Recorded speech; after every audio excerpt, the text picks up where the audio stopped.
my presentation is a little bit different because I don't just want to transfer some of the knowledge and experience that I've had with all these technologies over the years I've been involved in it.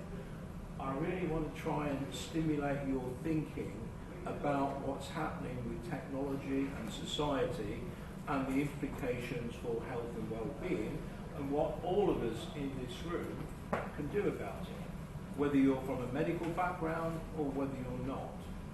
All of us, I think, have a fairly urgent imperative to understand some of the real global issues in health and well-being and the role that serious games and gamification and technology can play in it. My name is David Wortley. One of my claims to fame is that I was the founding director of the Serious Games Institute at Coventry University. So it's a great pleasure for me to be here and see that the model that you have here in Virginia is based on what we did in 2007 when we set up the SGI. So that's the reason for me posing with Scott in the opening photograph. So I'm essentially a freelance consultant. My fascination and my passion is about enabling technology. So I've divided this presentation into two parts. The first part tells you a little bit about me, so you know where I'm coming from, and you know some of my views about technology, where it's going, what it can do for us all as individuals. And the second part is going to be focusing on gamification and the processes involved in gamification in everyday life, leading to how they can be applied to health and well-being. Now this little video that I'm going to play you, it's about enabling technologies, but this will give you an idea of where I live. So it's not a very long video, but this is the paddock to the house. It's not my house, it's my partner's house, I hasten to add.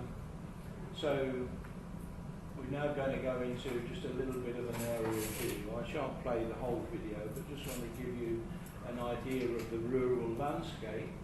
But not just the rural landscape, that's the house that I live in, and my offices are in the barn at the back of the property. Okay, so it's a very nice setting. But the real reason that I was showing this video is not to say I live in a great place, but it's also to get you thinking about how did he make that video?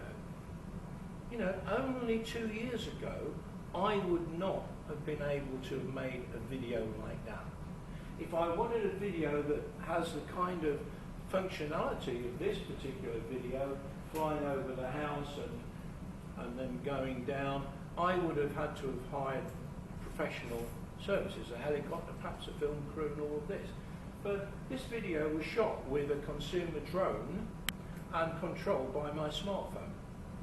So it's an example of how a disruptive technology has empowered me to do something that I couldn't do years ago. So that's one enabling technology. The other enabling technology is this one. And I'm telling you now, I'm actually recording in 360 at the moment with this little camera here. I hope none of you mind. If any of you mind, I will not post it. But if you have no objections, what I normally do is post it onto to YouTube.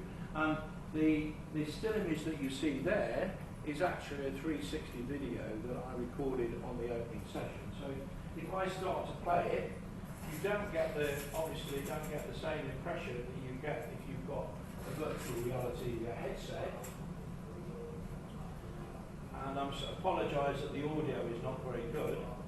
And all I can do to illustrate the functionality, you may even see some of you sat in the auditorium watching the initial plenary session. And these are the kind of devices that are being used now live in surgical operations. Not this particular one, but devices which are really not that much more expensive. This was about well, about $400 to buy. And the editing software that I use to create this video is very cheap. It's about £20 and it runs on a Windows platform. So all of a sudden, within a very short timescale, this is probably less than 12 months old, we suddenly have tools that allow us to do things that we could not possibly have done before.